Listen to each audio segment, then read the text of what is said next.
மகாகௌரியா அம்மன் மாறின கதை தான் இன்னையோட கதையோட தொடக்கம். நம்ம பார்வதி அம்மன் காலராத்திரியா இருந்து ரொம்ப கருப்பு நிற முகத்தோட இருந்தாங்க இல்லையா. இத பார்த்த நம்ம சிவன் நம்ம அம்மனை பார்த்து கிண்டல் பண்றாரு. அம்மனுக்கு ரொம்ப கோபம் வந்துருது. அவங்க என்ன பண்றாங்கன்னா பிரம்மர் கிட்ட போய் முறையிடுறாங்க.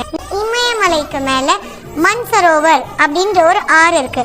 அந்த ஆறுல போய் நீங்க குளிச்சீங்கன்னா உங்க அழகு உங்களுக்கு வந்துடும் அப்படின்னு சொன்னோன்னே நம்ம கால யாத்திரையும் அந்த ஆறுக்கு போறாங்க. இந்த ஆத்துல இருந்து அவங்க குளிச்சு வெளியே எந்திரிச்சு வரப்போ பால் போல அவ்வளவு ஒரு பியூட்டிஃபுல்லான ஒரு தேவதை மாதிரி மாறிட்டாங்களாம். சோ இப்படி ஒரு கதை இருக்கு. இன்னொரு பக்கம் இன்னொரு மாதிரியும் சொல்றாங்க. இந்த பிறவில அவங்க சைலபுத்திரியா இருந்தாங்க இல்லையா. அப்புறமா அவங்க மனித உருவமா மாறி சிவனை கல்யாணம் பண்ணிக்கணும்ன்றப்ப அவங்க நிறைய தவம்லாம் இருந்து அப்ப ரொம்ப ஒரு மாதிரி ஆளே மெலிஞ்சி போய் ரொம்ப மோசமான நிலையில இருந்தப்போ அப்ப சிவன் அவரோட தலையில கங்கை நீர் போகும் இல்லையா.